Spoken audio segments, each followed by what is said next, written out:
Aung San Suu Kyi, welcome to Norway. It's a pleasure to see you. You should have been here in 1991, and when you were bored from coming here then, did you ever believe this day would arrive?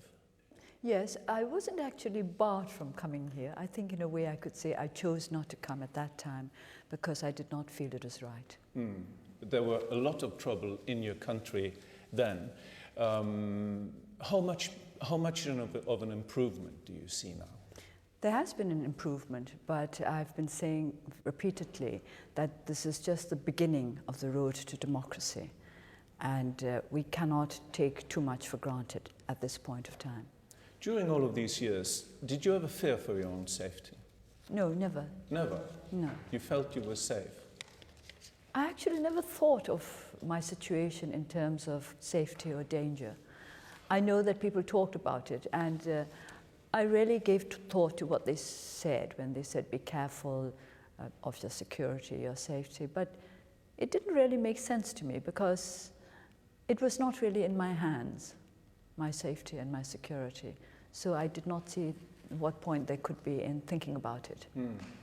But when you were sitting there in your house at University Road, were you aware of that all over the world there were people having prayer vigils for you? There were even songs written for you, songs sung about you. Gradually, yes, because in the early days of my first term of house arrest, there were not too many Burmese language programs on the international media network. For example, at that time, I think the BBC had perhaps about half an hour a day, the VOA half an hour to 1 hour in the Burmese language. And of course, most of the news about Burma are on those programs.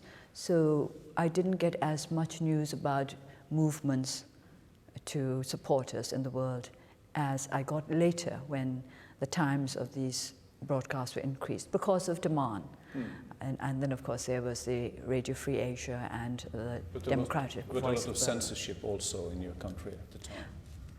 Not with regard to foreign radio broadcasts. So if I had a shortwave radio, and that kept me linked to the outside world. I'm asking because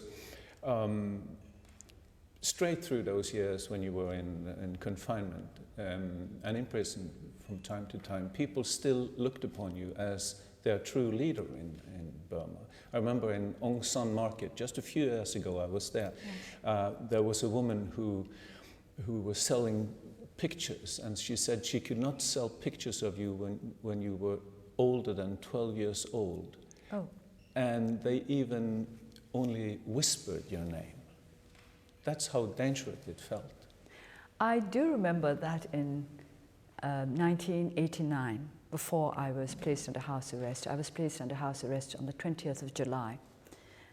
But on the week before, the 19th of July, is Martyrs' Day. That's the day on which my father was assassinated along with his colleagues.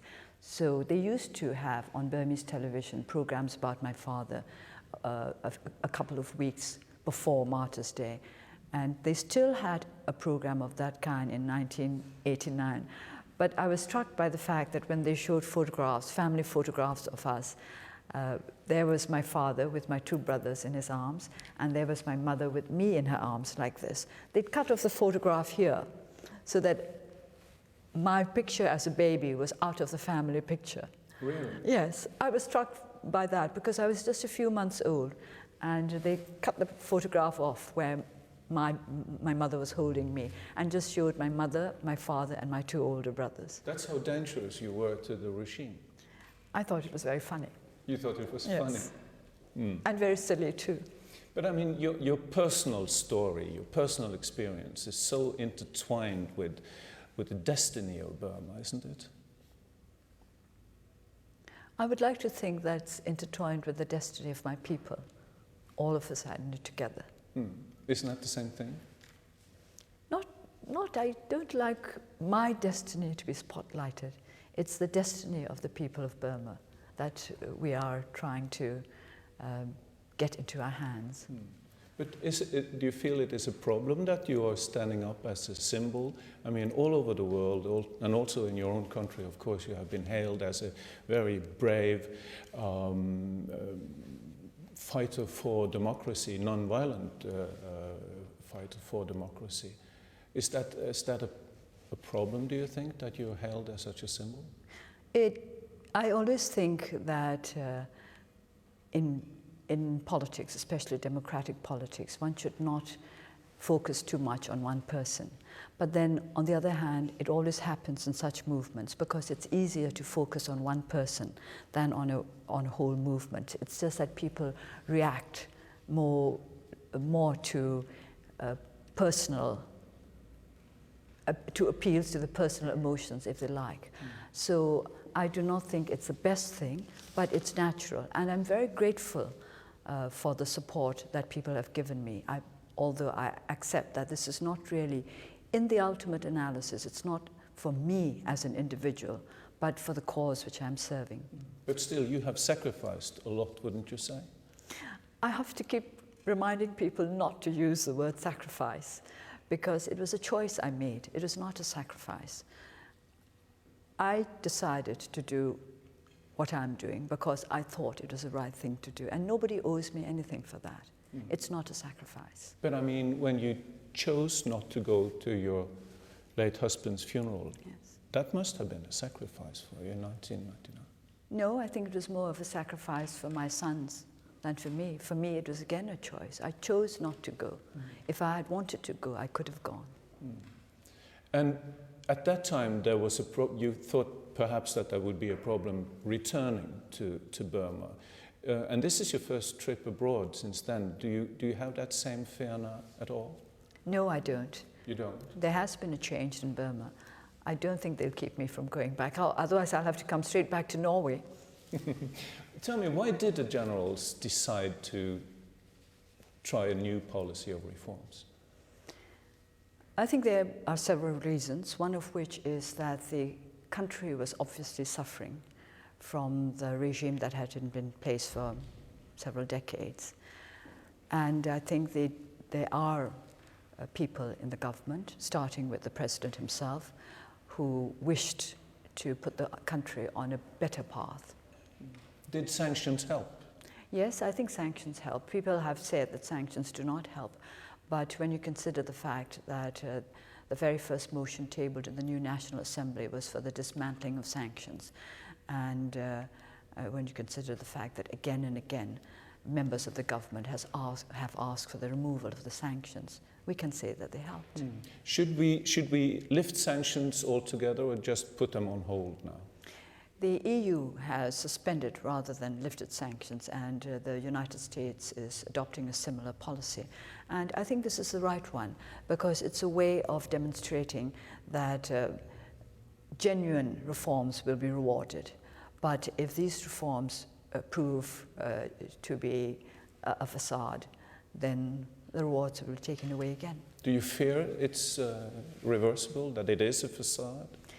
I don't think we should fear reversal. What we should do is to make certain that there will be no reversal. I don't think we can take it for granted that there will be no reversal, but it is for all of us who wish to put Burma firmly on the path to democracy, to work for it.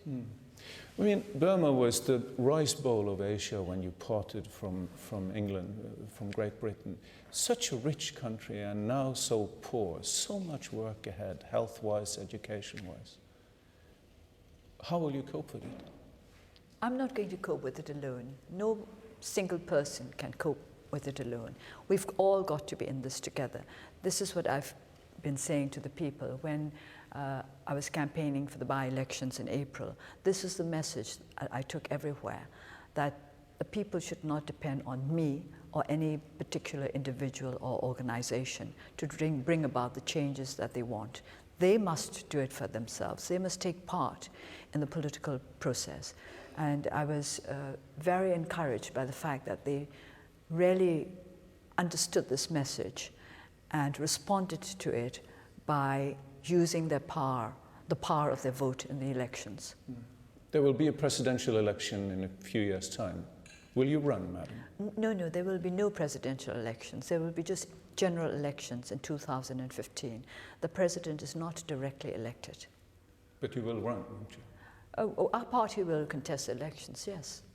Thank you very much, Aung San Suu Kyi, and good luck in Burma. Thank you.